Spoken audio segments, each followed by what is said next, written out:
I'm gonna give you 8 body weight exercises to help you sprint faster, and we're gonna start right now. When I've coached at the Olympics, when I've been to 10 world championships, when I've been around the best sprinters in the world, some of the best aspects around them all start and they're all rooted in having a consistent warm-up. So this will be the first exercise, but I'm gonna give you 6 exercises inside the warm-up, and then we're gonna go into 7 more. Okay, so the first movement that I wanna do, I was about to show you the wrong one, is I wanna do PVC pipe walks. Now, I recommend doing PVC pipe walks without your shoes on.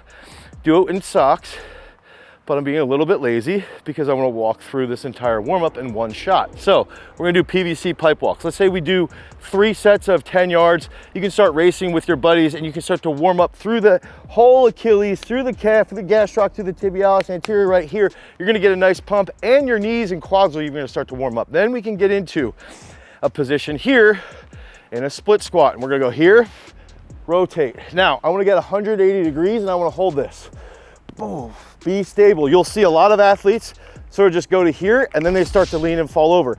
Have trunk control, have some thoracic rotation, and you're gonna start to feel that in your glutes. And then back here, boom. Oh, that feels good on my lower back. Oh, 7 on each side there. Now the next one, RDL, hip lock. RDL, hip lock. Try to notice which side's a little stiffer. Here, come up, here, come up. Nice and easy, nice and easy. Okay, so PVC pipe walk, split squats. Then we get into the RDLs with a swing.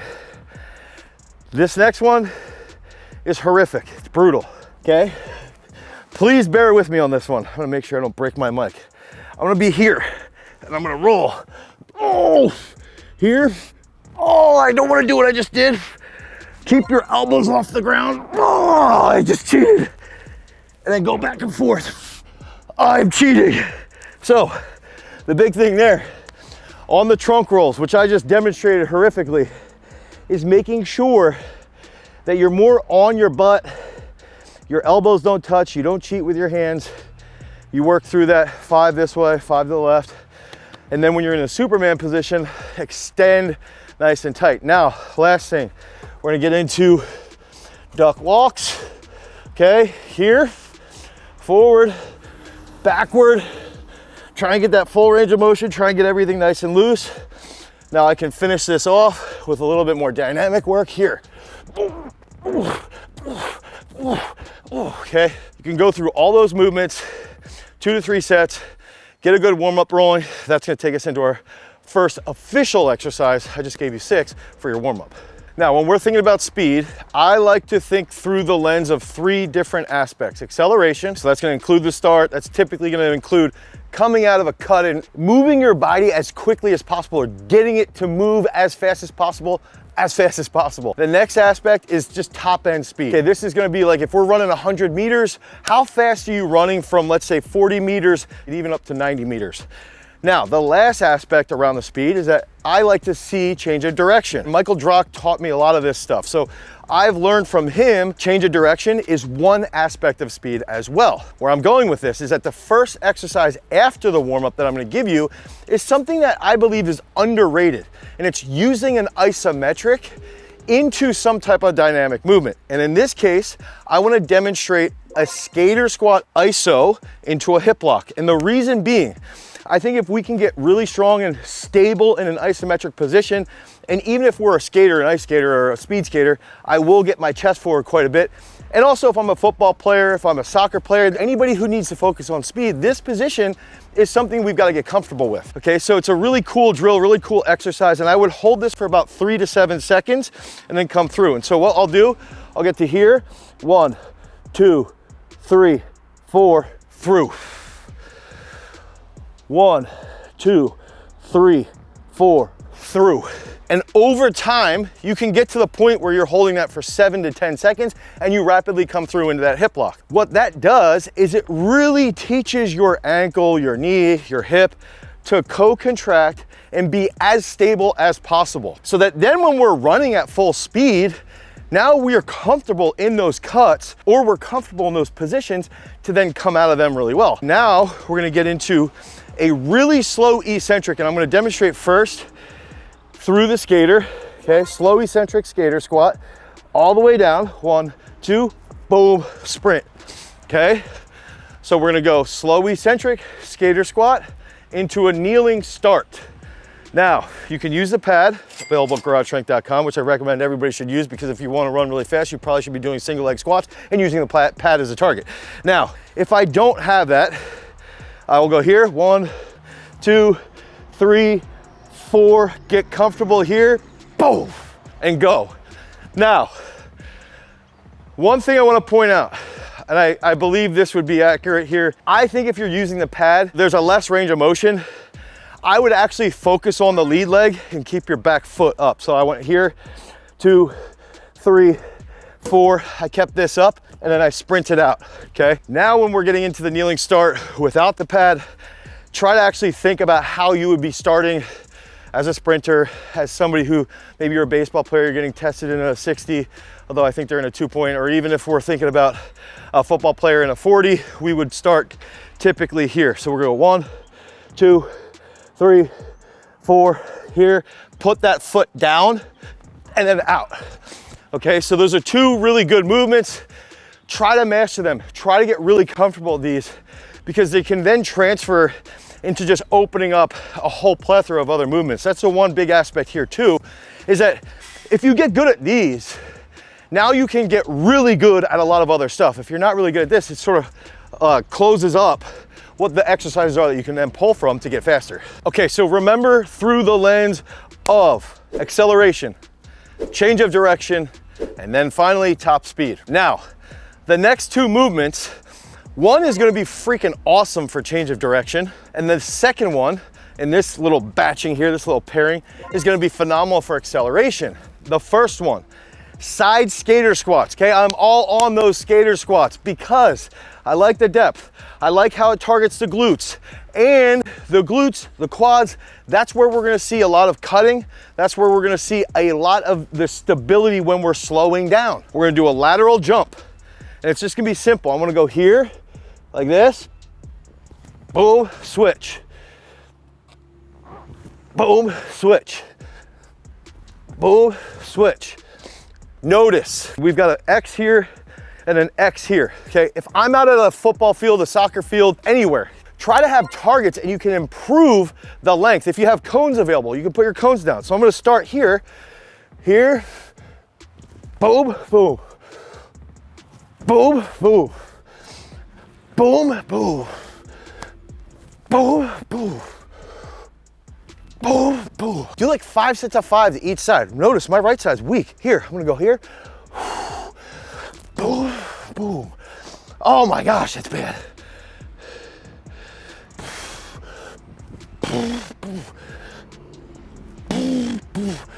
And I can even feel a lot of my right side problem is related to my ankle. And you can start to feel that in this movement. And that's gonna be a key role in planting, cutting, getting out of the cuts, accelerating. Now, next movement, I'm gonna show you here. We've got our 5-10-5, really professionally painted here. We have a 5-yard line there. This is a yard line. What I wanna do is I'm gonna do a knee jump with a reaction. And from this reaction, I'm gonna do a bound. So then we can use this as a starting line. We can measure, we can put a marker down, which I'll demonstrate, and then you can try to make it harder and harder, try and jump longer and longer. And when we're thinking about speed, plyometrics have a very, very strong carryover. We're gonna get into some speed drills, don't worry, but these have fantastic carryovers to being more athletic, to recruiting faster, and to sprinting faster. So a typical knee jump would be like this, flat foot like this. Ooh, this feels nice. And I can go boom, boom, double leg, right? Let's go through that one more time. Think rapid hip extension, cycle through. A lot of you younger athletes struggle with a quick cycle. Think about that when you're doing this. Quick hip extension, fast cycle, okay? Oh, that was sloppy, sloppy. Now, that was double leg. I'm a little nervous. The next one is gonna be the single leg. This is where you're really gonna increase the start, okay, and the cutting ability of both legs. Target your weak leg first, Okay, so we're gonna get into a position here, and I'll walk through the whole progression, mainly because it's gonna help me warm up. So I'll get here. Let's say the first thing I do, boom. Okay, next thing here, boom, boom. Easy, easy, easy. All the stuff that we did in the beginning, doing the iso to the hip lock, any of that work, it's gonna come back into play when you're actually at the higher speeds. I'm gonna think about a big hip extension, land on my left, and have minimal ground contact time. It's gonna be longer than if I was sprinting, but it's still gonna be shorter than if I was doing, say, like a single leg squat or a back squat. So this is where this movement comes into play. This is something that we do inside of our strength training at Peak Strength. We like to focus on impulse training. We like to focus on developing speed strength, bridging the weight room with movements that you'll do at very, very high speeds, which is why we use Athlete Day. That's why we have that impulse day. I'll get set here. Boo! That was not terrible. Okay, and again, let's say I put my hat right here. I was just short of this line. I'm not sure I'm gonna beat that, but now I know I have a target. Now I know, let's go, okay? Try to improve that intent. And that's one of the other aspects around Peak Strength, is that we have your training history. We know what you've done with your weights. You can look back on every single exercise and those weights that you've hit, the goals that you've achieved, even the badges that you've earned. Having that intent is something that can take your training to the next level. It can take your actions and your capabilities to becoming elite. So if you guys need help with your strength training, head over to peakstrength.app, the Google Play Store or the Apple iOS Store, download Peak Strength today and start training. You'll get 7 free days of training. Now, let's see if I can beat my Kenya hat. Here, all right. Big one, I'm a little nervous actually. I think I cheated a little because my big toe on my right foot did hit. But that's what we want to focus on. You can do like 5 triples on each leg.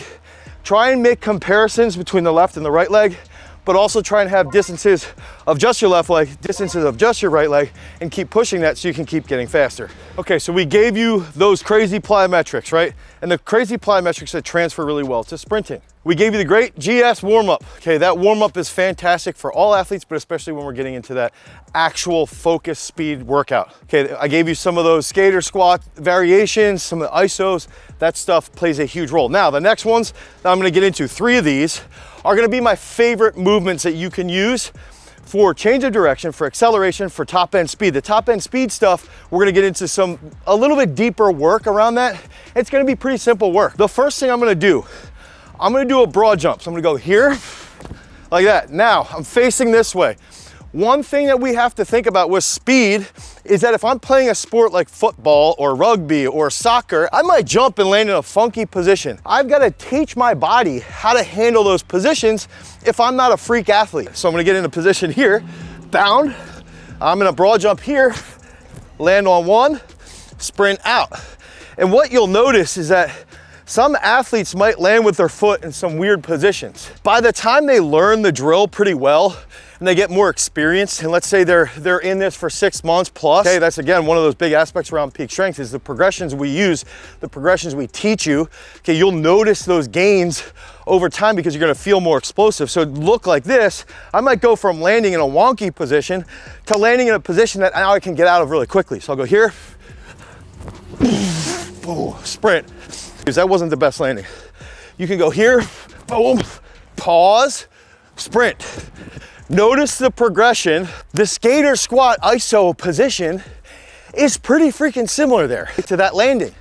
So if we get really good at the skater squat iso, it's gonna carry over to that type of speed work. Okay, so again, here, I'm gonna go like this, pause, boom, boom, okay? And then that progresses into finally, here, play it and go. Really, really, really focus on this stuff. And if you don't have a hurdle, you can use like a bleacher as a barrier, like one of those little benches. You can even just pretend it's there, but focusing on the pause into the sprint is big. I think one of the best things that you can do is literally get to the field and run 20s all freaking day. 10 sets of 20s, okay, 20 yards, 20 meters if you're outside the US. If you focus on starting in a 40 start position, you can focus on a 2-point position, but think about projecting so that you're at 7 strides through 10 yards. And film yourself from the side. Now you can see what your strides are like. When are you starting to pop up your head? All of those things. How you're going to effectively lower that 20 meter or 20 yard time has to go into your technique and that force production. And if you're using these other drills, you're gonna get better at that. So focus on the first 3 to 7 steps. What's your ankle doing? How's your knee extension? How's your hip extension? How's my trunk control? All of those aspects will play a major role in improving your times, but I believe the best money area is 20s. 20s will increase your acceleration.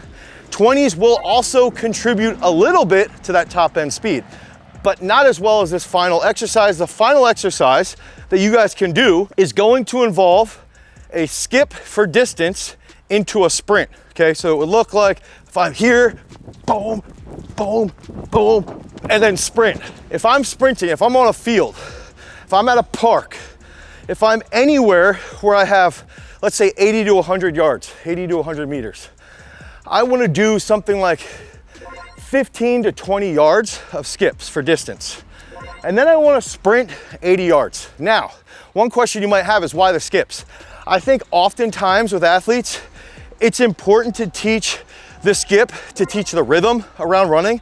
I also think like the ground contact time, what are your hips doing? How's your control, okay, in your trunk? And I think that when you come through thinking about this instead of this will help lengthen that stride a little bit. And then also that whipping from the hip action here.